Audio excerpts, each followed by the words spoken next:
Hello everyone and welcome back. I hope you all guys are doing well. आज हम करेंगे weekly analysis, daily analysis for the index that is Nifty, bank Nifty and Sensex. Okay, so weekly analysis पे आप देख पा रहे होंगे कि निफ्टी ने जो है एक एलपीआर कैंडल बनाया है, ठीक है, जिसमें लोअर प्राइस रिजेक्शन, जिसमें वीक मेजोरिटी ऑफ जो वीक है वो नीचे की तरफ बनाया है। ठीक है, वीक कंप्लीट हो गया है लास्ट फ्राइडे को, सॉरी, लास्ट जो ट्रेडिंग डे था। ठीक है, एक लास्ट लास्ट वीक का जो ट्रेडिंग डे था वो अच्छा, एक अच्छा दिन में क्लोजिंग हुआ। ठीक है, एक अच्छी ग्रीन कैंडल बनाई है उस दिन मार्केट ने।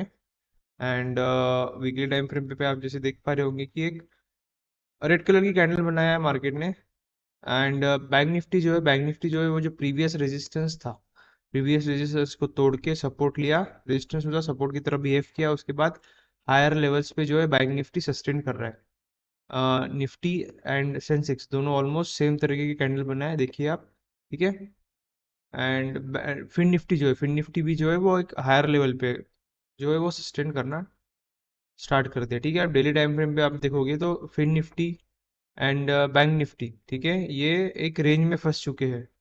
ठीक है, अगर आप ये रेंज को अगर मैं मार्क करूँ, ठीक है, ऑलमोस्ट एक डेढ़ महीने से, तो ऑलमोस्ट ज़्यादा, ऑलमोस्ट 17 अप्रैल 21 अप्रैल से जो निफ्टी जो है, सॉरी, बैंक निफ्टी जो है एक रेंज में फंस चुका है। ओके, ये इसका जो है थोड़ा सा इसको लाइट कर देता हूँ मैं।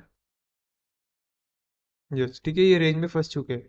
सो अभी ये रेंज का जिस साइड भी ब्रेक डाउन हो, ठीक है, ये जो है रेंज जो है वो स्प्रिंग की तरह एक्ट करती है। जितना ज़्यादा स्प्रिंग, या फिर जितना ज़्यादा स्प्रिंग को आप कंप्रेस करोगे, जैसे ही वो रिलीज होगा उतने उतना फास्ट वो एनर्जी रिलीज करेगा, तो सेम आपको इंडेक्स में भी दिखेगा। ठीक है, ये इंडेक्स में, बैंक निफ्टी में, कि जितना टाइम ये एक महीने के आसपास कंप्रेस किया है, तो जब भी ये फटेगा, ठीक है, अपसाइड या डाउन साइड, तो मूव करने के चांसेस काफ़ी ज़्यादा बढ़ जाएंगे। ठीक है, और काफ़ी फास्ट मूव आते हैं। ठीक है, सस्टेनेबल मूव्स आएंगे। ठीक है, वही आप सेम चीज़ फिर निफ्टी में भी अपन देख पा रहे होंगे। ठीक है, उसके बाद डेली टाइम फ्रेम पे ऐसे दिख रहा है। 1 आवर टाइम फ्रेम पे अगर देखेंगे निफ्टी जो है, निफ्टी 1 आवर टाइम फ्रेम पे भी एक निफ्टी जो है उसको आप एक रेंज के अंदर मार्क कर सकते हो कि भैया नाइन्थ सॉरी 12th में से अभी तक ऑलमोस्ट फ्राइडे तक जो लास्ट ट्रेडिंग सेशन था, निफ्टी जो है वो एक बस रेंज में मूव कर रहा है। ठीक है, अगर ये रेंज को मैं एग्जैक्ट मार्क करके, ऑलमोस्ट 600 पॉइंट्स के रेंज में निफ्टी जो है ऊपर जा रहा है, टच कर रहा है।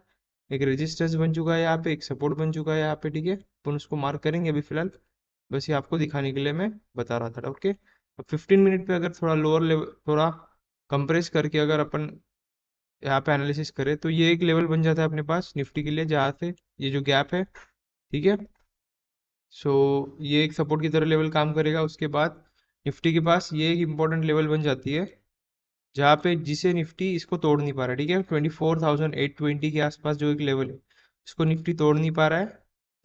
23 में को ये एक रेजिस्टेंस हो जाएगा निफ्टी के लिए, जिसके ऊपर जा नहीं पा रहा है market. Okay, rather than drawing this, ये जो लेवल है उसकी जगह अपन एक जोन भी अच्छे से बना सकेंगे। ठीक है, अगर आप यहाँ पे देख पा रहे होंगे, सो ये जोन जो है एक अच्छी क्लियरिटी देगा रादर देन इसके पहले जो अपन ने लाइन बनाई थी। ठीक है, ये एक लेवल हो जाती है। उसके बाद निफ्टी जहाँ से टर्न अराउंड हुआ था 24,950, 25,000 के आसपास, एंड उसके बाद अल्टीमेट लेवल 25,100। तो ये कुछ लेवल्स जो है, ये इंपॉर्टेंट लेवल्स बन जाती है। इस थोड़ा सा मैं,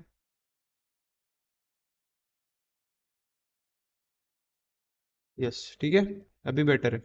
ओके, सो ये लेवल्स हो जाते हैं यहाँ पे। इतनी बड़ी गैप जो है इसके बीच में अगर लेवल्स मार्क 24,007, क्योंकि यहाँ पे प्राइस एक बार पॉज लिया था, पॉज लेने के बाद मार्केट कंटिन्यूस ऊपर गया था। ठीक है, तो ये एक लेवल हो जाती है। सो ये लेवल्स हो गए निफ्टी के लिए। उसके बाद अगर बैंक निफ्टी में लेवल्स मार्क करना है, ठीक है, हमें अगर बैंक निफ्टी में लेवल्स मार्क करना है, तो जो लास्ट ट्रेडिंग सेशन था, ठीक है, जो फ्राइडे को जो हुआ था, ठीक है, उस दिन का जो हाई था वो 55,400 के आसपास, वो एक इम्पोर्टेंट रेजिस्टेंस। उसके बाद ये कुछ इंपॉर्टेंट लेवल्स बन जाते हैं बैंक निफ्टी के लिए। ठीक है, अल्टीमेट जो रेजिस्टेंस है, ठीक है, बैंक निफ्टी का 55,667 के आसपास। ठीक है, उसके बाद तो ये अल्टीमेट 55,900, 56,000 के आसपास। ठीक है, वो लेवल काफ़ी दूर हो जाते हैं, लेकिन फिर भी मार्केट जो है उतना पॉइंट्स मूव करने की कैपेबिलिटीज रखता है, ठीक है। Bank Nifty specially, bank Nifty जो है काफ़ी वोलेटाइल रहता है, ठीक है। तो देख पा रहे होंगे बैंक निफ्टी में जब मूव आते हैं, ठीक है, तो one way move 1000 1500 point move करना बैंक निफ्टी के लिए is not a big deal, ठीक है। ऑलमोस्ट यहाँ पे 700 पॉइंट मूव कर लिया, 700 800 पॉइंट, ठीक है।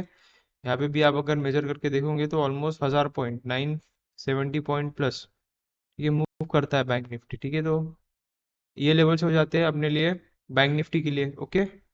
ये ठीक है, हाँ सही लेवल है। उसके बाद अगर मैं सेंसेक्स में कुछ लेवल्स देखूँ, ठीक है, तो सेंसेक्स में भी जो फ्राइडे को जो सेशन क्लोज हो गया, ठीक है, उसमें 81,840 के ऊपर नहीं जा रहा था, वो एक इम्पोर्टेंट रेजिस्टेंस हो जाएगा।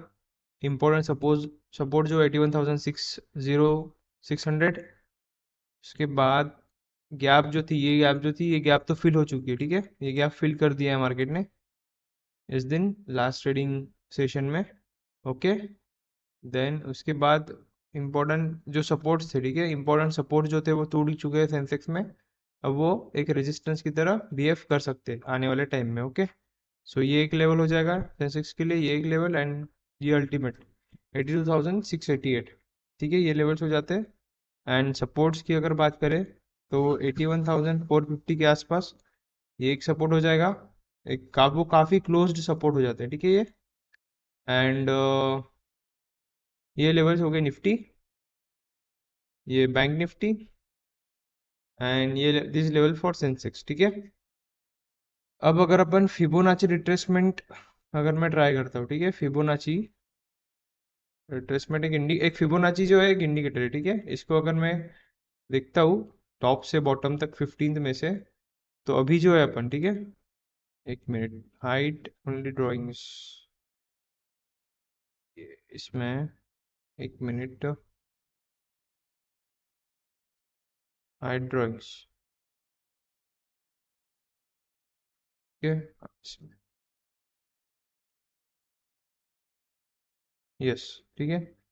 तो अभी अपन जहाँ पे है, ठीक है, ऑलमोस्ट 50,000 ये जो गोल्डन जोन है, ठीक है, ये गोल्डन जोन के बीच में है अभी अपन, ठीक है। ये जो 0.618 एंड 0.5, ठीक है, ये जो रहता है इसे गोल्डन जोन बोलते हैं। तो अपन ये गोल्डन जोन के अंदर ही अभी फिलहाल मार्केट जो है सस्टेन करना है। अगर ये गोल्डन जोन पे सस्टेन कर लिया मार्केट ने, ठीक है, तो अपन एक अपवर्ड जर्नी स्टार्ट कर सकते हैं इंडेक्स में, ओके। सो ये हो गए लेवल्स। उसके बाद में अगर F I D I data देखते हैं अपन, ठीक है, डेली डेली, अगर डेली लेवल पे आप देखोगे तो लास्ट ट्रेडिंग सेशन जो था 23rd मई को एफ आई और डी आई ने अच्छी खासी बाइंग की है, ठीक है। लेकिन फ्राइडे सॉरी थर्सडे को, जिस दिन निफ्टी की एक्सपायरी थी, ठीक है, उस दिन काफ़ी ज़्यादा सेलिंग हुई थी एफ आई की तरफ से, ठीक है। 5,000 करोड़ का ऑलमोस्ट सेलिंग किया था उन्होंने, लेकिन डी आई ने 3,700 करोड़ के आसपास बाय तो कर लिया था, ठीक है। सो ये जो दिन था, इस दिन काफ़ी सेलिंग की थी एफ आई ने, ठीक है। लेकिन अपन फिलहाल अभी उसके वो लेवल्स के ऊपर सस्टेन करना स्टार्ट कर दिए, ठीक ठीक है। सो आप अभी देख पा रहे होंगे कि अगर सपोज मार्केट गिर भी रहा है ना, तो काफ़ी जल्दी रिकवर कर रहा है, ठीक है। ये इंडिकेशन होता है कि अपन जो है बुलिश मार्केट में अभी बुलिश टेरिटरी में है, ठीक है। क्योंकि बुलिश टेरिटरी में क्या होता है कि कभी भी अगर सेलिंग आ रही है, ठीक है, तो वो सेलिंग जो है वो लिक्विडेट होके ग्राफ्स कर रहे हैं, ठीक है। लोग जो है ना, जो बायर्स है, ठीक है, लोगों को वो लेवल्स पसंद आ रही है, तो वहां से लेवल वहां पे प्राइस ज़्यादा देर सस्टेन नहीं करती है। लोग वहां पे बाय कर लेते हैं एंड प्राइस मूव करना स्टार्ट कर देती है, ठीक है। सो ये लेवल मार्क करके रख दीजिए अपने चार्ट्स पे, निफ्टी, बैंक निफ्टी एंड सेंसेक्स, ठीक है। फिलहाल के लिए इतना ही, and like this video, comment कीजिए आपको क्या पसंद आ रहा है, subscribe to our channel. Till then, thank you, see you in the next video.